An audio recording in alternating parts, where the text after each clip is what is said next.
നമ്മുടെ കർത്താവിൻ്റെ വിശുദ്ധമായ യേശുക്രിസ്തുവിൻ്റെ നാമത്തിൽ സ്നേഹവന്ദനം അറിയിക്കുന്നു. നമ്മൾ 2 മെസ്സേജ് കഴിഞ്ഞു. ഇത് 3ാമത്തെ മെസ്സേജാണ്. ഇന്ന് നമ്മൾ പഠിക്കാൻ പോകുന്ന വിഷയം പ്രീ ആദമൈറ്റ് വേൾഡ്, ആദാമിന് മുമ്പുള്ള കാലം.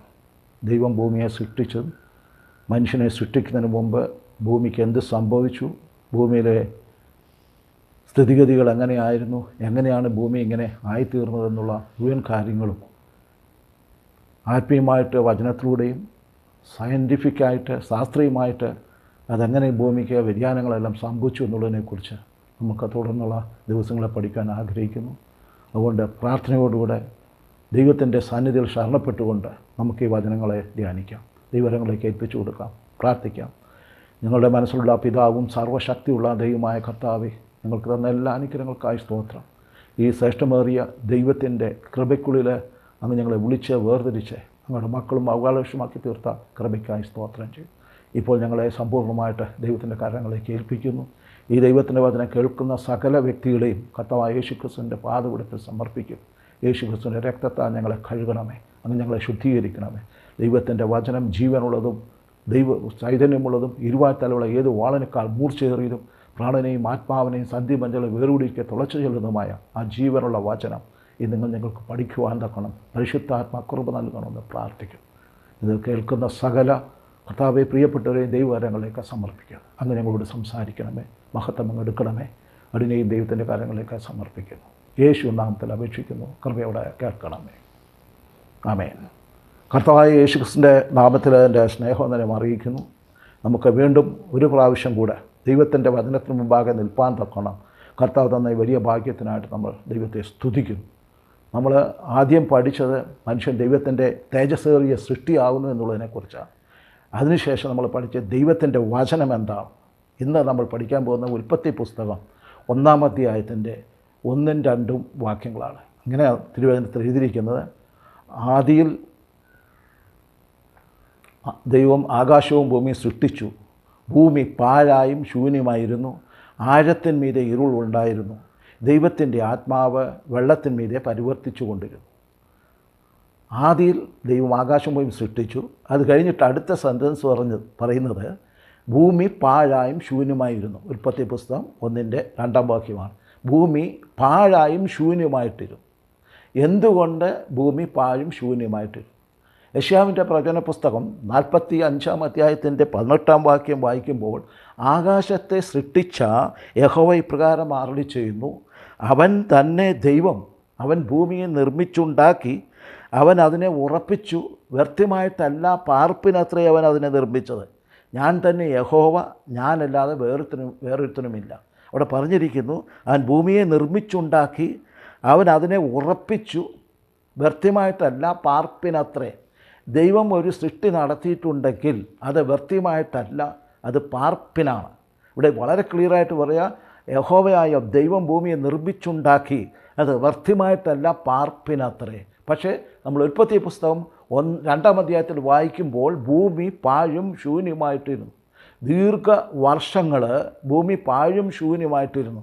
അതിനുശേഷമാണ് യഹോവയായ ദൈവം ഭൂമിയെ പുനരുദ്ധരിപ്പിച്ചിട്ട് റീഓർഡർ ചെയ്തിട്ട് വെളിച്ചത്തെയും ഉണ്ടാക്കി, സൂര്യനെയും ചന്ദ്രനെയും നക്ഷത്രങ്ങളെയും നിർമ്മിച്ചു. അതിനുശേഷം ഭൂമിയിൽ വേണ്ടതായ ഏദൻ തോട്ടമുണ്ടാക്കി. ഏദൻ തോട്ടത്തിൽ വേണ്ടതായ സകല മൃഗങ്ങളെയും പക്ഷികളെയും വൃക്ഷങ്ങളെയും സകലതയും ഉണ്ടാക്കി. അവസാനം യഹോവയായ ദൈവം തൻ്റെ സ്വന്തം കൈകൊണ്ട് മനുഷ്യനെ മണ്ണുകൊണ്ടുണ്ടാക്കി, അവൻ്റെ മൂക്കിൽ ജീവശ്വാസം ഊതി. അങ്ങനെ ആദാമിനെ സൃഷ്ടിക്കുന്നത് നമുക്ക് ഉൽപ്പത്തി പുസ്തകത്തിലെ 1-2 അധ്യായങ്ങളിൽ നമുക്ക് കാണുവാൻ സാധിക്കും. ആ ഒരു ആദാമിനെയും ഹവ്വായും സൃഷ്ടിക്കുന്നതിന് മുമ്പ് എഴുതിയിരിക്കുന്നൊരു വചനമാണ് ഭൂമി പാഴായും ശൂന്യമായിട്ടായിരുന്നു. ഇത് നമ്മൾ പെട്ടെന്ന് നമുക്ക് നോക്കിക്കഴിഞ്ഞാൽ നമുക്കൊന്നും മനസ്സിലാകാൻ പറ്റത്തില്ല. എന്നാൽ 4 സമാന്തര വചനങ്ങൾ, പാരലൽ ബൈബിൾ വേർഡ്സ് തിരുവചനത്തിലുണ്ട്. അതിൻ്റെ 2ാമത്തെ വചനമാണ് ഞാനിപ്പോൾ വായിക്കുന്നത്. പത്രോസിൻ്റെ ലേഖനം, 2 പത്രോസിൻ്റെ ലേഖനം 3-ാം അധ്യായം 5 മുതൽ 7 വരെയുള്ള വാക്യം. 2 പത്രോസ് 3-ാം അധ്യായം 5 മുതൽ 7 വരെയുള്ള വാക്യം. തിരുവചനത്തിൽ ഇങ്ങനെ എഴുതിയിരിക്കുന്നത്: ആകാശവും വെള്ളത്തിൽ നിന്ന് വെള്ളത്താൽ ഉളവായ ഭൂമിയും പണ്ട് ദൈവത്തിൻ്റെ വചനത്താൽ ഉണ്ടായി എന്നും അതിനാൽ അന്നുള്ള ലോകം ജലപ്രളയത്തിൽ മുങ്ങി നശിച്ചു എന്നും ഇപ്പോഴത്തെ ആകാശവും ഭൂമിയും അതേ വചനത്താൽ തീക്കായി സൂക്ഷിച്ചും ന്യായവിധിയും ഭക്തികെട്ട മനുഷ്യരുടെ നാശവും സംഭവിക്കാനുള്ള ദിവസത്തേക്ക് കാത്തുമിരിക്കുന്നു എന്ന് അവർ മനസ്സോടെ മറന്നുകളയുന്നു. ഇവിടെ ശ്രദ്ധിക്കണമേ, ഇത് പറഞ്ഞിരിക്കുന്നത് ആകാശവും വെള്ളത്തിൽ നിന്ന് വെള്ളത്താൽ ഉളവായ ഭൂമിയും പണ്ട് ദൈവവചനത്താൽ ഉണ്ടായി എന്നു. അതിൽ വചനം ഉണ്ടായിരുന്നു, വചനം ദൈവത്തോടുകൂടിയായിരുന്നു, വചനം ദൈവമായിരുന്നു, സകലതും സൃഷ്ടിച്ച ദൈവ വചനത്താലാണ് എല്ലാം ഉളവാകട്ടെ എന്ന് പറഞ്ഞപ്പോൾ യഹോവയുടെ വായിൻ വചനത്താൽ സകലത്തെയും സൃഷ്ടിച്ചു. ഇവിടെ എടുത്ത് പറയുകയാണ്, പണ്ട് ദൈവത്തിൻ്റെ വചനത്താൽ ആകാശവും ഭൂമിയും ഉണ്ടായി എന്നും. എന്നിട്ട് അടുത്ത സെൻറ്റൻസ് പറയുകയാണ്, അന്നുള്ള ലോകം. അങ്ങനെ പറഞ്ഞിരിക്കുന്നത്, അന്നുള്ള ലോകം. അപ്പോൾ തീർച്ചയായിട്ടും അവിടെ ഒരു ഭൂമി ഉണ്ടായിരുന്നു, അവിടെ ഒരു ഏദൻ തോട്ടമുണ്ടായിരുന്നു, അവിടെ മനുഷ്യരുണ്ടായിരുന്നു, പക്ഷികളുണ്ടായിരുന്നു, മൃഗങ്ങളുണ്ടായിരുന്നു, ഒരു വ്യവസ്ഥയുണ്ടായിരുന്നു, നഗരങ്ങളുണ്ടായിരുന്നു. വളരെ സുഭിക്ഷമായിട്ട് സകലതും ഭരിച്ച് നടന്നുകൊണ്ടിരിക്കുന്ന ഒരു കാലയളവ് ആദാമിനെയും ഹവ്വായും സൃഷ്ടിക്കുന്നതിന് മുമ്പ് ഭൂമിയിലുണ്ടായിരുന്നു. അന്നുള്ള ലോകം അവിടെ പറഞ്ഞിരിക്കുന്ന ജലപ്രളയത്തിൽ മുങ്ങി നശിച്ചു എന്നും. അന്നുള്ള ലോകം ജലപ്രളയത്തിൽ മുങ്ങി നശിച്ചു എന്നും. പിന്നെ അതിൻ്റെ അവസാന കാലത്ത് സംഭവിക്കുന്ന കാര്യത്തെപ്പറ്റി പറയാം, ഇപ്പോഴത്തെ ആകാശവും ഭൂമിയും അതേ വചനത്താൽ ന്യായവിധിക്കായി കാത്തു സൂക്ഷിച്ചും ജാഗരിച്ചും ഇരിക്കുന്നു എന്ന് പറഞ്ഞിരിക്കുന്നു. അത് സംഭവിക്കാനുള്ള ദിവസത്തേക്ക് കാത്തുമിരിക്കുന്നു എന്ന് അവർ മനസ്സോടെ മറന്നു കളയും. അപ്പം അന്നുണ്ടായിരുന്ന ലോകം ജലപ്രളയത്തിൽ നശിച്ചു എന്ന് നമുക്കിവിടെ കാണാൻ സാധിക്കും. നമ്മൾ ഉൽപ്പത്തി പുസ്തകം 1:2 വായിച്ചത് ഭൂമി പാഴായും ശൂന്യമായിട്ടിരും. അതേ വചനം തന്നെ യിരെമ്യാ പ്രവാചകൻ ദൈവത്തിൻ്റെ ആത്മാവിൽ അത് വീണ്ടും രേഖപ്പെടുത്തുന്നുണ്ട്. യിരെമ്യാവിൻ്റെ പുസ്തകം 4-ാം അധ്യായത്തിൻ്റെ 23-ാമത്തെ വാക്യത്തിലേക്ക്, 23 മുതൽ 27 വരെയുള്ള വാക്യം തിരുവനന്തപുരം എഴുതിയിരിക്കുന്നത് വായിക്കാം. ഇങ്ങനെ എഴുതിയിരിക്കുന്നത് 23-ൽ, ഞാൻ ഭൂമിയെ നോക്കി, അത് പാഴും ശൂന്യമായിട്ട് കണ്ടു. ഞാൻ ആകാശത്തെ നോക്കി, അതിന് പ്രകാശമില്ലാതെയായിരുന്നു. ഞാൻ പർവ്വതങ്ങളെ നോക്കി, അവ വിറയ്ക്കുന്നത് കണ്ടു. കുന്നുകളെല്ലാം ആടിക്കൊണ്ടിരുന്നു. ഞാൻ നോക്കി, ഒരു മനുഷ്യനെയും കണ്ടില്ല. ആകാശത്തിലെ പക്ഷികളൊക്കെയും പറന്നു പോയിരുന്നു. ഞാൻ നോക്കി, ഉദ്യാനം മരുവുമായി തീർന്നിരിക്കുന്നു കണ്ടു. അതിലെ പട്ടണങ്ങളൊക്കെയും യഹോവയാൽ അവൻ്റെ ഉഗ്രകോപം ഹേതുവായി ഇടിഞ്ഞു പോയിരിക്കും. ശ്രദ്ധിക്കണമേ, അതേ സെൻറ്റൻസ്, ഞാൻ ഭൂമിയെ നോക്കി, അത് പാഴും ശൂന്യമായി കണ്ടു. യിരെമ്യാ പ്രവാചകൻ ദൈവത്തിൻ്റെ ആത്മാവിൽ ഉൽപ്പത്തി പുസ്തകം 2-ാം അധ്യായത്തിലെ അതേ വചനത്തോട് ചേർന്നുള്ള വചനം ആത്മാവിൽ ദൈവം വെളിപ്പെടുത്തി കൊടുത്തിട്ട് അത് പ്രസ്താവിക്കുകയാണ്. ഞാൻ ഭൂമിയെ നോക്കി, അത് പാഴും ശൂന്യമായിട്ട് കണ്ടു. എന്നിട്ട് അതിൻ്റെ താഴോട്ട് വരുമ്പോൾ നോക്കി, അവിടെ ഒരു മനുഷ്യനെയും കണ്ടില്ല. ആകാശത്തിലെ പക്ഷികളൊക്കെയും പറന്നുപോയി. എന്നിട്ട് ഞാൻ നോക്കി, ഉദ്യാനം മരുഭൂമിയായി തീർന്നിരിക്കുന്നത് കണ്ടു. അതിലെ പട്ടണങ്ങളൊക്കെയും യഹോവയാൽ അവൻ്റെ ഉഗ്രകോപം ഹേതുവായി ഇടിഞ്ഞു പോയിരിക്കുന്നു. നഗരങ്ങളില്ല, ഒന്നുമില്ല, പക്ഷികളില്ല, മൃഗങ്ങളില്ല, മനുഷ്യരില്ല, സകലതും പാഴും ശൂന്യമായിട്ട് ഇരിക്കുന്നത് കണ്ടു. പ്രിയമുള്ളവരെ, ദൈവത്തിൻ്റെ വചനത്തിൽ വളരെ ക്ലിയറായിട്ട് പറഞ്ഞിരിക്കുക ഈ പാഴും ശൂന്യമായിട്ട് കടന്നിരുന്ന അവസ്ഥ. വീണ്ടും അതിൻ്റെ 4-ാമത്തെ സമാന്തര വാക്യമായിട്ട് നമ്മൾ കാണുന്നത് സങ്കീർത്തനത്തിൻ്റെ പുസ്തകം 104-ാം സങ്കീർത്തനത്തിൻ്റെ 5 മുതൽ 9 വരെയുള്ള വാക്യമാണ്. അവിടെ ഇങ്ങനെ തിരുവനന്തപുരത്ത് എഴുതിയിരിക്കുന്നത്, അവൻ ഭൂമി അത് ഒരിക്കലും ഇളകിപ്പോകാതെ വണ്ണം അതിൻ്റെ അടിസ്ഥാനത്തിന്മേൽ സ്ഥാപിച്ചിരിക്കുന്നു. നീ അതിനെ വസ്ത്രം കൊണ്ടെന്ന പോലെ ആഴികൊണ്ട് മൂടി, വെള്ളം പർവ്വതങ്ങൾക്ക് മീതെ നിന്നു. അടുത്ത സെൻറ്റൻസ് ശ്രദ്ധിക്കണമേ, അവ നിൻ്റെ ശാസനയാൽ ഓടിപ്പോയി, നിൻ്റെ ഇടിമുഴക്കത്താൽ അവ ബന്ധപ്പെട്ടു. മലകൾ പൊങ്ങി, താഴുകൾ താണു, നീ അവയ്ക്ക് നിശ്ചയിച്ച സ്ഥലത്തേക്ക് വാങ്ങിപ്പോയി. ഭൂമിയെ മൂടുവാൻ മടങ്ങി വരാതിരിക്കേണ്ടതിന് നീ അവയ്ക്ക് കടന്നുകൂടാത്ത ഒരു അതിരിട്ടു. 7-ാം വാക്യത്തിൽ സങ്കീർത്തനം 104-ൻ്റെ 7-ാം വാക്യത്തിൽ പറയുക, അവ നിൻ്റെ ശാസനയാൽ ഓടിപ്പോയി. അപ്പോൾ തീർച്ചയായിട്ടും ദൈവത്തിൻ്റെ ഒരു ഉഗ്രമായ ഒരു കോപത്താൽ, ശാസനയാൽ ഇത് കംപ്ലീറ്റ് പാഴും ശൂന്യമായിട്ട് തീർന്നു. എന്തുകൊണ്ട്? ദൈവം ഈ ഭൂമിയെ പാഴും ശൂന്യമാക്കി. അപ്പോൾ എന്തോ ഒരു വലിയ ന്യായവിധി അവിടെ ഭൂമിയിൽ നടന്നിട്ടുണ്ട്, എന്തോ വലിയൊരു സംഭവവികാസം അവിടെ നടന്നിട്ടുണ്ട്.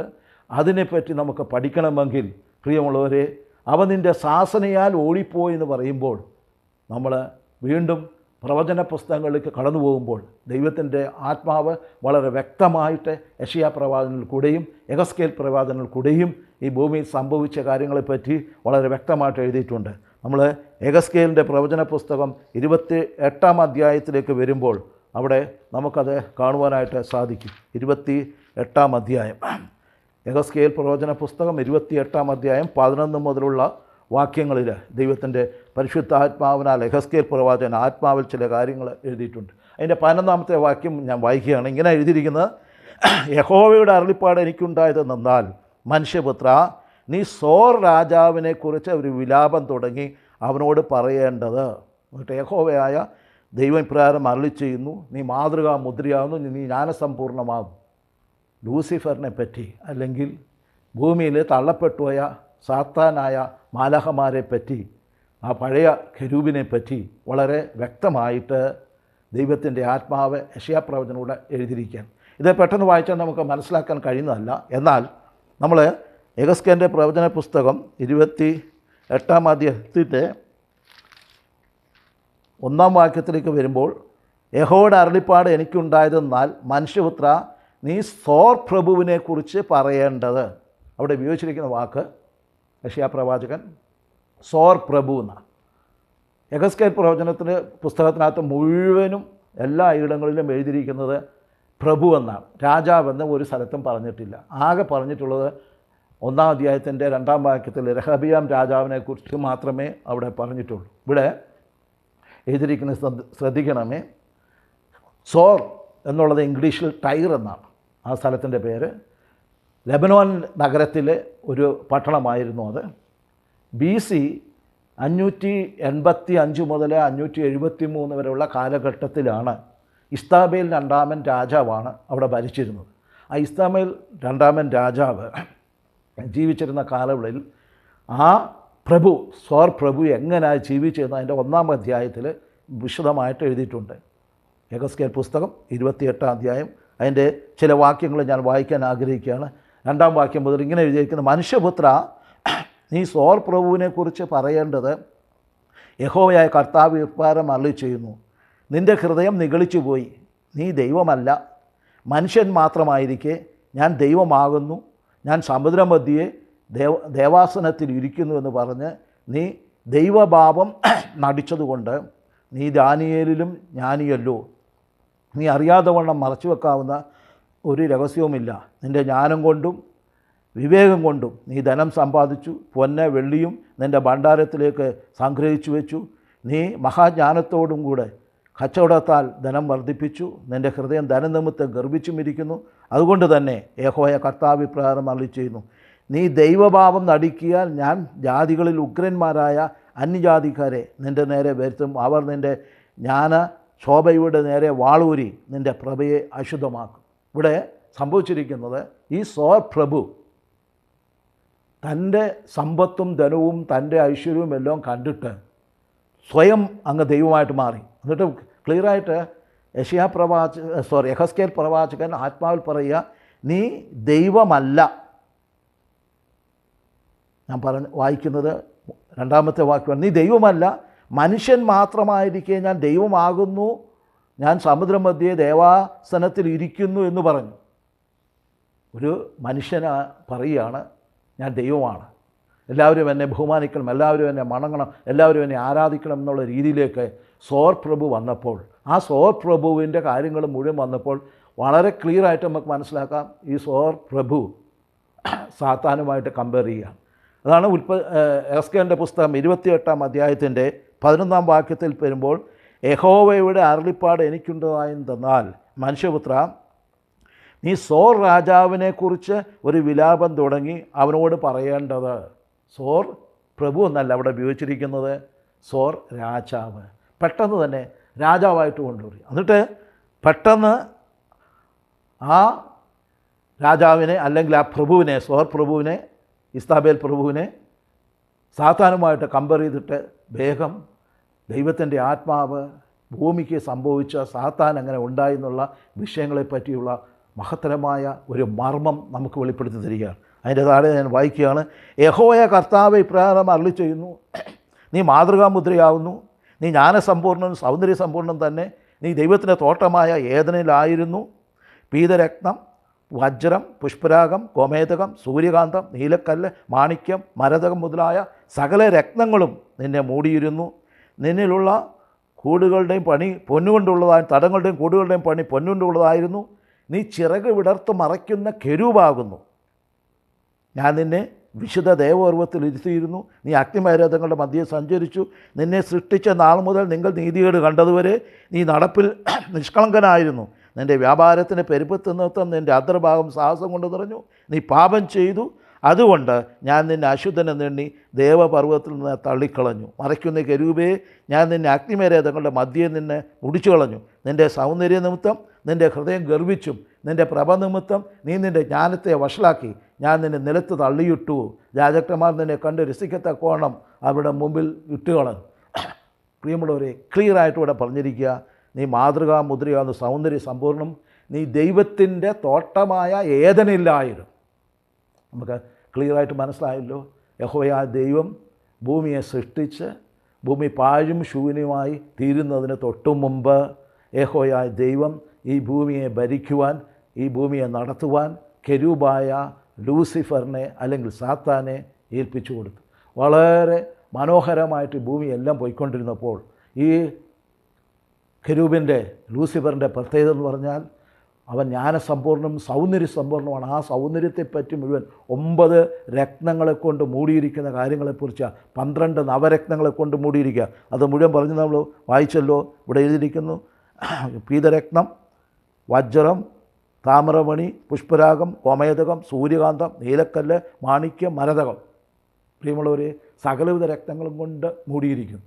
ഞാൻ ആദ്യം എഴുതിയ ബൈബിൾ സ്റ്റഡിയിലെ മെസ്സേജിൽ മനുഷ്യൻ ദൈവത്തിൻ്റെ തേജസ്സേറിയ സൃഷ്ടിയാകുന്നു എന്ന് പറഞ്ഞിരിക്കുന്ന അതിൽ വളരെ ക്ലിയറായിട്ട് ഈ ഭാഗം വർണ്ണിച്ചിട്ടുണ്ട്. സാത്താനെ ഈ രീതിയിൽ ലൂസിഫറിനെ യഹോവ ദൈവം ചമയിച്ചുവെങ്കിൽ, പ്രിയമുള്ളവരെ, ദൈവത്തിൻ്റെ സ്വരൂപത്തിലും സാദൃശ്യം സൃഷ്ടിച്ച മനുഷ്യനെ അതിനേക്കാൾ അപ്പുറമായ തേജസ്സോടുകൂടിയാണ് ദൈവം നമ്മളെ സൃഷ്ടിച്ചിരിക്കുന്നത്. ആ തേജസ്സിൻ്റെ ശരീരം നമുക്കുണ്ടായിരുന്നു. ഇവിടെ ലൂസിഫറിന് ഇത്രമാത്രം തേജസ് അണിയിച്ചെങ്കിൽ ദൈവം നമ്മളെ എത്ര മഹത്തരമായിട്ടാണ് സൃഷ്ടിച്ചിരിക്കുന്നുള്ള കാര്യം നമ്മൾ മറന്നു പോകരുത്. ആ മെസ്സേജ്, ഒന്നാമത്തെ മെസ്സേജ് വായിക്കുമ്പോൾ ഈ കാര്യങ്ങൾ മുഴുവനും നിങ്ങൾക്ക് വ്യക്തമായിട്ട് മനസ്സിലാക്കാനായിട്ട് കഴിയും. ഇവിടെ ഈ ചിറക് വിടർത്ത് മറയ്ക്കുന്ന കെരൂബായിരുന്നു. സ്വർഗത്തിൽ കയറുവാനും ഇറങ്ങുവാനുമുള്ള എല്ലാ കഴിവും ഈ കെരൂബിനുണ്ടായിരുന്നു. വളരെ മനോഹരമായിട്ട് സന്തോഷത്തോടെ സ്വർഗത്തിലും ഭൂമിയിലും കയറിറങ്ങി ഭൂമിയിലുള്ള മനുഷ്യരെയും സകലത്തെയും ഭരിച്ച് നല്ലതായിട്ട് പോയിക്കൊണ്ടിരുന്ന കാലയളവിൽ ഈ കെരൂബിന് ഉള്ളിൽ തോന്നി, ദൈവം എവിടെ പോകുന്നു അവിടെ മുഴുവനും ദൈവത്തോടൊപ്പം ദൈവത്തിൻ്റെ പരിശുദ്ധിയെ കാത്തു സൂക്ഷിച്ചുകൊണ്ടിരുന്നതായ ഈ കെരൂബ് ഹൃദയത്തിലൊന്ന് ചിന്തിച്ചു പോയി, ദൈവത്തിൻ്റെ സിംഹാസനത്തിൽ ഇരുന്നാൽ എങ്ങനെ ഇരിക്കും. നമ്മൾ ഈ വാക്യം വളരെ ക്ലിയറായിട്ട് നമുക്ക് കാണുവാൻ സാധിക്കും. യെശയ്യാവിൻ്റെ പുസ്തകം 14-ാം അധ്യായത്തിലേക്ക് നമ്മൾ കടന്നു വരുമ്പോൾ, യെശയ്യാവിൻ്റെ പുസ്തകം 14-ാം അധ്യായം 12 മുതലുള്ള വാക്യങ്ങൾ അവിടെ ഇങ്ങനെ എഴുതിയിരിക്കുന്നത്, അരുണോദയപുത്രനായ ശുക്ര, നീ എങ്ങനെ വെട്ടേറ്റ് നിലത്ത് വീണു, ജാതികളെ താഴ്ത്തിക്കളഞ്ഞവനെ, നീ അങ്ങനെ വെട്ടേറ്റ് നിലത്ത് വീണു.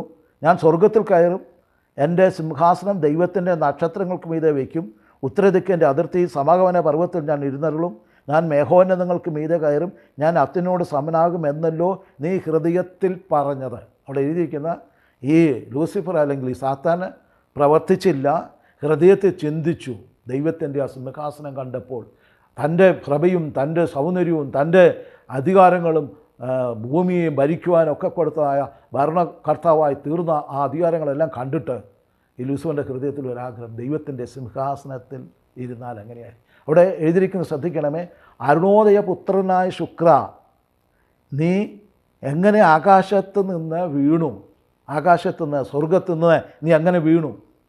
അരുണോദയപുത്രനായ ശുക്ര, കിങ് ജെയിംസ് വേഴ്സണിൽ ഇംഗ്ലീഷിൽ എഴുതിയിരിക്കുന്ന ഓ ലൂസിഫർ എന്ന, ബൈബിളിൽ ആകെ യെശയ്യാവിൻ്റെ പുസ്തകം 14-ാം അധ്യായത്തിൻ്റെ 12-ാം വാക്യത്തിൽ മാത്രമാണ് ലൂസിഫർ എന്നുള്ള വാക്ക് തിരുവചനത്തിൽ വന്നിരിക്കുന്നത്.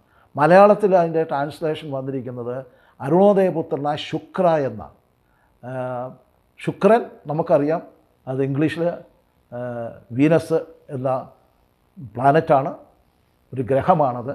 അത് എപ്പോഴും നമുക്ക് കാണാൻ സാധിക്കും. എന്നാൽ അതിരാവിലെ നമ്മൾ എഴുന്നേറ്റ് കിഴക്കൻ ചക്രവാളങ്ങളിലേക്ക് നോക്കിക്കഴിഞ്ഞാൽ സൂര്യൻ ഉദിക്കുന്നതിന് തൊട്ട് മുമ്പ് ഈ നക്ഷത്രം, അതിന് വെള്ളി നക്ഷത്രം എന്ന് പറയും, ഈ നക്ഷത്രം ഉദിച്ചു വരും. വളരെ ഒരു മാക്സിമം 1 മണിക്കൂറോളം മാത്രമേ ഈ നക്ഷത്രം ഇവിടെ കാണത്തുള്ളൂ. സൂര്യൻ്റെ പ്രഭ മുഴുവനായിട്ട് വന്നു കഴിയുമ്പോൾ ഇത് മാഞ്ഞു പോകും. അതുകൊണ്ട് അരുണോദയപുത്രനായ ശുക്ര എന്നാണ് അവിടെ പറഞ്ഞിരിക്കുന്നത്. അവിടെ പ്രഭാതത്തിൽ വന്ന് വലിയ ആളായിട്ട് ഉദിച്ചു വരുന്നു, സൂര്യൻ്റെ വെളിച്ചം വരുമ്പോൾ മാഞ്ഞു പോകും. ഒരുപാട് മിത്ത് കഥകളും മറ്റുമൊക്കെയും ഈ ശുക്രനെ പറ്റി എഴുതിയിട്ടുണ്ട്. അതൊക്കെ വേറൊരു സന്ദർഭത്തിൽ നമുക്ക് പഠിക്കാനായിട്ട് നമുക്ക് ശ്രമിക്കാം. ഇവിടെ ശ്രദ്ധിക്കേണ്ട വിഷയം, അരുണോദയപുത്രനായ ശുക്ര എന്ന് പറഞ്ഞിട്ട് അവിടെ പറഞ്ഞിരിക്കുന്നത് സാത്താനെ പറ്റി. ഞാൻ സ്വർഗത്തിൽ കയറും, എൻ്റെ സിംഹാസനം ദൈവത്തിൻ്റെ നക്ഷത്രങ്ങൾക്ക് ലഭിക്കും, ഉത്തരദിക്കിൻ്റെ അതിർത്തി സമാഗമ പർവ്വതത്തിൽ ഞാൻ ഇരുന്നരുളും, ഞാൻ മേഘോന്നതങ്ങൾക്ക് മീതെ കയറും, ഞാൻ അത്യുന്നതനോട് സമനാകുമെന്നല്ലോ നീ പറഞ്ഞത്. അത്യുന്നതനോട് ഞാൻ സമനാകും. പ്രിയമുള്ളവരെ, അങ്ങനെ ഹൃദയത്തിൽ നിരൂപിച്ച് ഈ ഭൂമിയുടെ മുഴുവൻ അധികാരം ഞാൻ ഏറ്റെടുത്ത് ഞാൻ ദൈവത്തിൻ്റെ സ്ഥാനത്ത് എത്തിച്ചേരുമെന്ന ഹൃദയത്തിൽ നിരൂപിച്ചപ്പോൾ യഹോവയായ ദൈവം ഈ കെരൂബിനെ സ്വർഗത്ത് നിന്ന് അടിച്ച് താഴോട്ടിട്ടു. ഇത് കർത്താവ് വളരെ ക്ലിയറായിട്ട് പറഞ്ഞിട്ടുണ്ട്. ലൂക്കോസിൻ്റെ സുവിശേഷം 10-ാം അധ്യായത്തിൻ്റെ 18-ാം വാക്യത്തിലാണ് അവിടെ എഴുതിയിരിക്കുന്നതാണ്. കർത്താവായ യേശു തൻ്റെ ശിഷ്യന്മാരെ 70 പേരെ പറഞ്ഞയച്ചു. അവർ 70 പോയി. അവർ പോയി ദൈവത്തിൻ്റെ രാജ്യത്തെപ്പറ്റി സുവിശേഷത്തെപ്പറ്റി പ്രസംഗിച്ചിട്ട് മടങ്ങി വന്നപ്പോൾ അവർ പറയുകയാണ് യേശുവിൻ്റെ അടുക്കൽ, ഭൂതങ്ങളും ഞങ്ങൾക്ക് കീഴടങ്ങിയിരിക്കും. അന്നേരം അതിൻ്റെ 18-ാം വാക്യത്തിൽ ലൂക്കോസിൻ്റെ സുവിശേഷം 10-18 കർത്താവായ യേശു ആ വന്ന 70 പേരോട് പറയുക, സാത്താൻ മിന്നൽ പോലെ നിലത്ത് വീഴുന്നത് ഞാൻ കണ്ടു. സാത്താൻ മിന്നൽ പോലെ നിലത്ത് വീഴുന്നു. പ്രിയമുള്ളവരെ, ആ ഒരു വചനം നമ്മൾ ഉൽപ്പത്തി പുസ്തകം 2-ാം അധ്യായത്തിലേക്ക് നമ്മൾ താരതമ്യം ചെയ്ത് പഠിക്കുമ്പോൾ സാത്താൻ മിന്നൽ പോലെ നിലത്ത് വീണത് ഇവിടെയാണ്. അരുണോദയപുത്രനായ ശുക്ര, നീ എങ്ങനെ വെട്ടേറ്റ് നിലത്ത് വീണു എന്ന് പറഞ്ഞിരിക്കുന്ന സോർ രാജാവിനെക്കുറിച്ച് പറഞ്ഞിരിക്കുന്ന അവിടെ നീ ദൈവത്തിൻ്റെ തോട്ടമായി ഏദനിലായിരുന്നു പറഞ്ഞിട്ട് സ്വർഗത്തിൽ നിന്ന് അടിച്ച് താഴേക്കിട്ട് ഭൂമിയിലേക്കിട്ട് മിന്നൽ പോലെ നിലത്ത് വീണു. ആ വീണ സ്ഥലങ്ങൾ അതെല്ലാം നമുക്കറിയാം. അതിൻ്റെ ശാസ്ത്രീയമായിട്ടുള്ള വശങ്ങളെല്ലാം നമുക്ക് വരുന്ന ദിവസങ്ങൾ പഠിക്കാൻ സാധിക്കും. മിന്നൽ പോലെ നിലത്ത് വീണ് ഈ ഭൂമിയിലേക്ക് വീണ സാത്താൻ, പ്രിയമുള്ളവരെ, ഭൂമിയിൽ മാത്രം ഒതുക്കി. അവൻ്റെ ഭരണാധികാരം ഈ ഭൂമിയിൽ മാത്രമാണ്.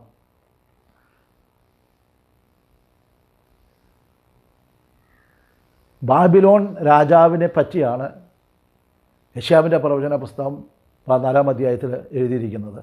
ബാബിലോൺ രാജാവ് എല്ലാം പിടിച്ചടക്കി വളരെ ഇതായിട്ട് എല്ലാവരും എന്നെ ആരാധിക്കണം, എന്നെ ബഹുമാനിക്കണം, ഞാൻ ആണ് ദൈവം എന്നുള്ള രീതിയിലുള്ള ഒരു അവസ്ഥയിലേക്ക് വന്നപ്പോൾ ആ ബാബേൽ രാജാവിനെ യെശയ്യാ പ്രവാചകൻ്റെ ആത്മാവിൽ ദൈവം കമ്പയർ ചെയ്യുകയാണ് ഈ ലൂസിഫറുമായിട്ട്, സാത്താനായിട്ട്. അതുകൊണ്ടാണ് അവിടെ എഴുതിയിരിക്കുന്നത്, അരുണോദയപുത്രനായ ശുക്ര, നീ അങ്ങനെ വെട്ടേറ്റ് നിലത്ത് വീണു. പ്രിയമുള്ളവരെ, യെഹെസ്കേലിൻ്റെ പ്രവചന പുസ്തകത്തിൽ സോർ രാജാവ് സാത്താനുമായിട്ട് കമ്പയർ ചെയ്തു. യെശയ്യാവിൻ്റെ പ്രവചന പുസ്തകത്തിൽ ബാബിലോണിൻ രാജാവിനെ സാത്താനുമായിട്ട് കമ്പയർ ചെയ്തിട്ട് മറിഞ്ഞിരിക്കുന്ന ഒരു മിസ്റ്ററി, മർമ്മം ദൈവത്തിൻ്റെ പരിശുദ്ധാത്മാവ് നമുക്ക് വെളിപ്പെടുത്തി തരികയാണ്. പ്രിയമുള്ളവരെ, ഉൽപ്പത്തി പുസ്തകം 2-ാം വാക്യത്തിലേക്ക് നമ്മൾ കടന്നു വരുമ്പോൾ അവിടെ എഴുതിയിരിക്കുന്നു, ആദിയിൽ ദൈവം ആകാശവും ഭൂമി സൃഷ്ടിച്ചു, ഭൂമി പാഴായും ശൂന്യമായിട്ടിരുന്നു. ദൈവത്തിൻ്റെ എന്നിട്ട് അതിന് ശേഷം ഒരു വാക്യമുണ്ട് വളരെ ഇമ്പോർട്ടൻ്റ് ആയിട്ടുള്ള, ആഴത്തിന്മീതെ ഇരുളുണ്ടായിരുന്നു. അതിനുശേഷം പറയുന്നത് ദൈവത്തിൻ്റെ ആത്മാവ് വെള്ളത്തിന്മീതെ പരിവർത്തിച്ചു കൊണ്ടിരുന്നു. ശ്രദ്ധിക്കണമേ, പാഴും ശൂന്യമായിട്ടിരുന്നു. ഭൂമി പാഴും ശൂന്യമായിട്ടിരിക്കാൻ കാരണം ഭൂമിയിലെ കംപ്ലീറ്റ് യെശയ്യാവിൻ്റെ പുസ്തകം 14-ാം അധ്യായത്തിലും യെഹെസ്കേലിൻ്റെ പുസ്തകം 28-ാം അധ്യായത്തിലും നമ്മൾ കണ്ടുകഴിഞ്ഞു. പാഴുശൂന്യമായിട്ടിരുന്ന യെരമ്യാവിൻ്റെ പുസ്തകം 4-ാം അധ്യായം 23-26 വാക്യത്തിലും വളരെ ക്ലിയറായിട്ട് യെരമ്യാ പ്രവാചകനും ആത്മാവിൽ വിളിച്ചു പറയുകയാണ് ഭൂമി പാഴും ശൂന്യമായിട്ടിരുന്ന കാര്യം. പാഴും ശൂന്യമായിട്ടിരുന്നതിൻ്റെ കഴിഞ്ഞിട്ട് അതിൻ്റെ ആ ന്യായവിധിയെപ്പറ്റി കുറച്ചുകൂടെ ശക്തമായിട്ട് അവിടെ പറഞ്ഞിരിക്കുന്ന ആഴത്തിന്മീതെ ഇരുളുണ്ടായിരുന്നു. പ്രിയമുള്ളവരെ, ഭൂമിയെ യഹോയാദ്യം സ്വർഗത്തിൽ നിന്ന് ഈ ലൂസിഫറിനെയും അവൻ്റെ കൂടെയുള്ള ഏകദേശം 1/3 ദൂതഗണങ്ങളെല്ലാം കൂടെ ഒന്നിച്ച് ഈ ലൂസിഫറിനോടുകൂടി ചേർന്ന് അവരെ മുഴുവനെയും ഭൂമിയിലേക്ക് തള്ളിയിട്ട് കഴിഞ്ഞപ്പോൾ പ്രിയമുള്ളവരെ, ആ സന്ദർഭത്തിൽ ആഴത്തിന്മീതെ ഇരുളുണ്ടായിരുന്നു. ഭൂമി ജലപ്രളയത്താൽ കംപ്ലീറ്റ് മൂടിയിട്ട് സൂര്യനും ചന്ദ്രനും നക്ഷത്രങ്ങളൊന്നും വെളിച്ചമില്ലാതെ കംപ്ലീറ്റ് അന്ധകാരത്തിൻ്റെ ഇരുട്ടിൻ്റെ അവസ്ഥയിലായിരുന്നു. പ്രിയമുള്ളവർ, ഏറ്റവും വലിയ ഉഗ്ര കോപമായിരുന്നു യഹോവയായ ദൈവത്തിന്, പിതാവായ ദൈവത്തിനുണ്ടായത്. അതുകൊണ്ട് സൂര്യൻ്റെ പ്രഭയില്ലായിരുന്നു. സൂര്യൻ ഇല്ലാതെ നോക്കുമ്പോൾ ഭൂമിയുടെ സ്ഥിതിയില്ല, തണുത്തുറഞ്ഞ ഐസ് കട്ടയായിട്ട് മാറി കംപ്ലീറ്റായിട്ട് മൃഗങ്ങളും പക്ഷികളും എല്ലാം നശിച്ചു പോയി. വിത്തിൻ സെക്കൻഡ് കൊണ്ട് സ്വർഗത്തു നിന്ന് പിശാചിനെയും അവൻ്റെ കൂട്ടരെയും ഭൂമിയിലേക്ക് തള്ളിയിട്ടപ്പോൾ, മിന്നൽ പോലെ ആകാശത്ത് വീണപ്പോൾ, ഭൂമിയിലെ വെളിച്ചം നഷ്ടപ്പെട്ട് കഴിഞ്ഞപ്പോൾ കംപ്ലീറ്റ് ഇരുണ്ട്, ആഴത്തിന്മീതെ ഇരുളുണ്ടായിരുന്നു, ഒന്നുമില്ല, പാഴും ശൂന്യമായിട്ടുണ്ട്. ആ രണ്ട് വാക്ക് ശ്രദ്ധിച്ചാൽ നമുക്കറിയാം. ഒന്ന്, പാഴും എന്നുള്ള വാക്കാണ് അവിടെ ഉപയോഗിച്ചിരിക്കുന്നത്. പാഴും എന്നുള്ള വാക്ക് ഹീബ്രു പദത്തിൽ ടോഹു എന്ന പദമാണ്. പാഴായും, പ്രിയമുള്ളവരെ, പാഴായും എന്ന് പറയുമ്പോൾ വ്യർത്ഥമായി, ഒന്നുമില്ല, കംപ്ലീറ്റ് അലങ്കോലപ്പെട്ട് കിടക്കുക, ഒന്നുമില്ല, ഒരു മനുഷ്യനുമില്ല, ഒരു മൃഗവുമില്ല, യാതൊന്നുമില്ല, ഒരു ജീവനുമില്ല, ശ്വാസമുള്ള ഒരു ജീവനുമില്ല. രണ്ടാമത് പാഴായും ശൂന്യമായും. ശൂന്യം എന്നുള്ളത് ഹീബ്രു പദത്തിൽ ബോഹു എന്ന പദമാണ്. ബോഹു എന്ന പദത്തിൽ ശൂന്യം, എംറ്റി, കംപ്ലീറ്റ്, എല്ലാം പോയി, ഒന്നുമില്ല. അപ്പോൾ പാഴം ശൂന്യമായിട്ടിരുന്നു. അതിനുശേഷം അത്രയും എൻഡ് ചെയ്യുമ്പോൾ ആഴത്തിന്മീത് ഇരുളുണ്ടായിരുന്നു, കംപ്ലീറ്റ് അന്ധകാരമായി തീർന്നു. അനേക തിരുവചനങ്ങളുണ്ട്, ഞാൻ അതിലേക്ക് കടക്കുന്നില്ല. അന്ധകാരം വന്നു കഴിയുമ്പോൾ ഒന്നുമില്ല, യാതൊന്നുമില്ല. വെളിച്ചം നഷ്ടപ്പെട്ടാൽ, സൂര്യൻ്റെ പ്രകാശം പോയി കഴിഞ്ഞാൽ പിന്നെ ഭൂമിയിൽ യാതൊന്നും ശേഷിക്കത്തില്ല, കംപ്ലീറ്റ് നശിച്ച് കംപ്ലീറ്റ് പോകും. അങ്ങനെ പാഴും ശൂന്യമായിട്ട് കംപ്ലീറ്റ് കിടന്നു. ലൂസിഫർ, ഈ ഭൂമിയിൽ ഭരിച്ചുകൊണ്ടിരുന്ന ലൂസിഫറിനെ അവിടെ നടിച്ച് പുറത്താക്കി. അങ്ങനെ ഉൽപ്പത്തി പുസ്തകത്തിന് 2-ാം വാക്യത്തിൽ ദീർഘവർഷങ്ങൾ, ആൻറ്റി ഡൈവല്യൂഷൻ ഏജ് എന്ന് പറയും, അതിപുരാതന കാലഘട്ടം, ആ ദീർഘ വർഷങ്ങൾ, അത് എത്രയെന്ന് തിരുവനന്തപുരത്തിൽ എങ്ങും പറയുന്നില്ല, കോടിക്കണക്കിന് വർഷം ഭൂമി പാഴും ശൂന്യമായിട്ട് കിടന്നിരുന്നു. ഒരു ജീവജാലങ്ങളൊന്നുമില്ലായിരുന്നു. അങ്ങനെ പാഴും ശൂന്യമായിട്ടിരുന്ന ഈ ഭൂമിയെ വീണ്ടും യഹോവയായ ദൈവം പുനരുദ്ധരിച്ചിട്ട് വെളിച്ചമുണ്ടാകട്ടെ എന്ന് പറഞ്ഞു. സൂര്യനെയും ചന്ദ്രനെയും നക്ഷത്രങ്ങളെയും ഉണ്ടാക്കി, ഉണങ്ങിയ നിലമുണ്ടാകട്ടെ എന്ന് പറഞ്ഞു. അങ്ങനെ ഭൂമിയിലുള്ള മൃഗങ്ങളും പക്ഷികളെയും എല്ലാത്തിനെയും സൃഷ്ടിച്ച അവസാനം ദൈവത്തിൻ്റെ സ്വരൂപത്തിലും സാദൃശ്യത്തിലും ഒരിക്കലും തെറ്റിപ്പോകാതെ ദൈവത്തോടുകൂടെ ദൈവമക്കളായിട്ട് ജീവിക്കേണ്ടതിന് യഹോവയായ ദൈവം മനുഷ്യനെ നിർമ്മിച്ചുണ്ടാക്കി. പ്രിയമുള്ളവരെ, ആ വലിയ അവസ്ഥ ഈ ഭൂമിക്കുണ്ടായത്, പാഴും ശൂന്യമായിട്ടിരുന്നത്, അത് ക്ലിയറായിട്ട് ആ വാക്യത്തിലേക്ക് ഒന്നുകൂടെ നമുക്ക് മടങ്ങി വരാം. 2 പത്രോസിൻ്റെ ലേഖനം 3-ാം അധ്യായത്തിൻ്റെ 5-ാം വാക്യം, ആകാശവും വെള്ളത്തിൽ നിന്ന് വെള്ളത്താലും ഉളവായ ഭൂമി പണ്ട് ദൈവത്തിൻ്റെ വചനത്താൽ ഉണ്ടായിയെന്നും അതിനാൽ അന്നുള്ള ലോകം ജലപ്രളയത്തിൽ മുങ്ങി നശിച്ചുവെന്നും ഇപ്പോഴത്തെ ആകാശവും ഭൂമിയും അതേ വചനത്താൽ തീക്കായി സൂക്ഷിച്ചും ന്യായവിധിയും ഭക്തികെട്ട മനുഷ്യർക്ക് സംഭവിക്കാനുള്ള ദിവസത്തേക്ക് കാത്തും ഇരിക്കുന്നു എന്നും അവർ മനസ്സോടെ മറന്നു കളയുന്നു. പ്രിയമുള്ളവരെ, അന്നുള്ള ലോകം ജലപ്രളയത്തിൽ മുങ്ങി നശിച്ചു. അന്നുള്ള ലോകം, ഇത് നോഹയുടെ ജലപ്രളയമല്ല. നോഹയുടെ ജലപ്രളയത്തിൽ കംപ്ലീറ്റായിട്ട് ഭൂമി പോകുന്നില്ല, ഭൂമി അന്ധകാരത്തിന് കീഴിലാകുന്നില്ല, കംപ്ലീറ്റ് നശിക്കുന്നില്ല. നോഹയും കുടുംബം 8 പേര് ഒരു പെട്ടകത്തിൽ രക്ഷപ്പെട്ടു. ഭൂമിയിൽ ശ്വാസമുള്ളതായ സകല മൃഗങ്ങളെയും പക്ഷികളെയും ഇരണ്ടായിട്ട് ഈ പെട്ടകത്തിൽ കയറ്റി രക്ഷപ്പെടുത്തി. ഭൂമിയിൽ മഴ പെയ്തു, ഭൂമി കംപ്ലീറ്റായിട്ട് ജലപ്രളയത്തിൽ മുങ്ങി. 40 പോലും മാത്രമേ ഭൂമിയിൽ മഴ പെയ്തിരുന്നുള്ളൂ. അതിനുശേഷം ഈ വെള്ളം കുറേശ്ശെ ഭൂമിയിലേക്ക് ഇറങ്ങിപ്പോയി. വീണ്ടും നോഹയും കുടുംബവും അരാരാത്ത് പർവ്വതത്തിലെ പെട്ടകം അടുത്തു, അവിടെ നിന്ന് ഇറങ്ങി എല്ലാം കംപ്ലീറ്റായിട്ട് നശിപ്പിക്കുന്നില്ല. വെള്ളത്തിനടിയിലുള്ള സകല ജീവജാലങ്ങളും അങ്ങനെ ഉണ്ടായിരുന്നു. എന്നാൽ ലൂസിഫറിൻ്റെ കാലത്തെ ജലപ്രളയത്തിൽ ഒന്നുമില്ല, കംപ്ലീറ്റ് പോയി. കംപ്ലീറ്റ് ഐസ് കട്ടിയായിട്ട് വിത്തിൻ സെക്കൻഡ് കൊണ്ട് -400 ഡിഗ്രി സെൻറ്റിഗ്രേഡിലേക്ക് പോയിട്ട് കംപ്ലീറ്റ് നശിച്ചിട്ട് യാതൊന്നും ശേഷിപ്പില്ല. ആ വാക്കാണ് അവിടെ ഉപയോഗിച്ചിരിക്കുന്നത്.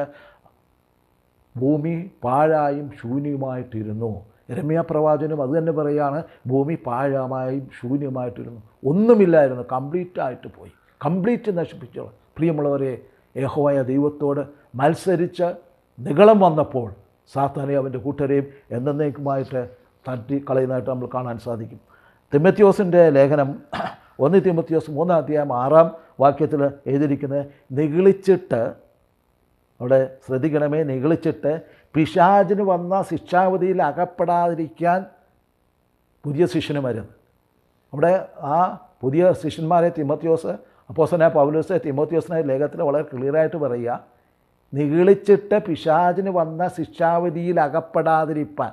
അപ്പോൾ ക്ലിയറായിട്ട് പറയുകയാണ്, പിശാചിന്, ലൂസിഫറിന്, അവരുടെ കൂട്ടർക്ക് വന്ന ശിക്ഷാവധി നിഗളിച്ചിട്ടാണ്. ദൈവത്തിൻ്റെ ഉഗ്ര കോപം ഹേതുവായിട്ട് യഹോവയുടെ ശാസനയാൽ ഈ ഭൂമിയെ മുഴുവനും നശിപ്പിച്ചു. ഇരുണ്ടായി, അന്ധകാരത്തിന് കീഴിലായി ദീർഘവർഷങ്ങളെ പാഴും ശൂന്യമായിട്ട്. പ്രിയമുള്ളവരെ, ഇത് നമ്മൾ ക്ലിയറായിട്ടൊന്ന് മെഡിറ്റേറ്റ് ചെയ്താൽ ഈ സാത്താന് പകരമായിട്ട് യഹോവ ദൈവം നമ്മളെ സൃഷ്ടിച്ചാക്കി. ഒരു വാക്യം കൂടെ വായിച്ചിട്ട് എൻ്റെ വാക്കുകൾ നിർത്താൻ ആഗ്രഹിക്കുകയാണ്. കൊലോസ്യർക്ക് എഴുതിയ ലേഖനം 1-ാം അധ്യായത്തിൻ്റെ 15-ാം വാക്യം.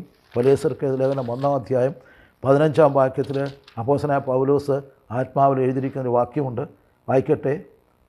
ഇങ്ങനെ എഴുതിയിരിക്കുന്നത്, അവൻ അദൃശ്യനായ ദൈവത്തിൻ്റെ പ്രതിമയും സർവ്വസൃഷ്ടിക്കും ആദിജാതനുമാകും. സ്വർഗത്തിലുള്ളതും ഭൂമിയിലുള്ളതും ദൃശ്യമാകട്ടെ അദൃശ്യമാകട്ടെ, സിംഹാസനങ്ങളാകട്ടെ കർത്തൃത്വങ്ങളാകട്ടെ വാഴ്ചകളാകട്ടെ അധികാരങ്ങളാകട്ടെ, സകലവും അവൻ മുഖാന്തരം സൃഷ്ടിച്ചും അവനായിട്ടും സകലവും സൃഷ്ടിച്ചിരിക്കും. അവിടെ എഴുതിയിരിക്കുന്നു, ദൃശ്യമായതും അദൃശ്യമായതും, സിംഹാസനങ്ങളാകട്ടെ കർത്തൃത്വങ്ങളാകട്ടെ വാഴ്ചകളാകട്ടെ അധികാരങ്ങളാകട്ടെ, സകലവും അവൻ മുഖാന്തരം സൃഷ്ടിക്കപ്പെട്ടു, അവൻ മുഖാന്തരവും അവനായിട്ടും സകലവും സൃഷ്ടിക്കപ്പെട്ടിരിക്കുന്നു. അവിടെ വായിച്ചാൽ നമുക്കറിയാം, ദൃശ്യമായത് അദൃശ്യമായത്, സിംഹാസനങ്ങളുണ്ട്, വാഴ്ചകളുണ്ട്, അധികാരങ്ങളുണ്ട്.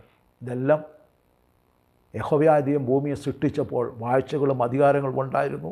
അതെല്ലാം ഈ സാത്താനും എൻ്റെ കൂട്ടരും കംപ്ലീറ്റായിട്ട് നശിപ്പിച്ച് കളഞ്ഞ് അന്ധകാരത്തിന് കീഴിൽ ഭൂമി ആക്കി എന്നുള്ളത് വ്യക്തമായിട്ട് എഴുതിയിരിക്കുന്നു.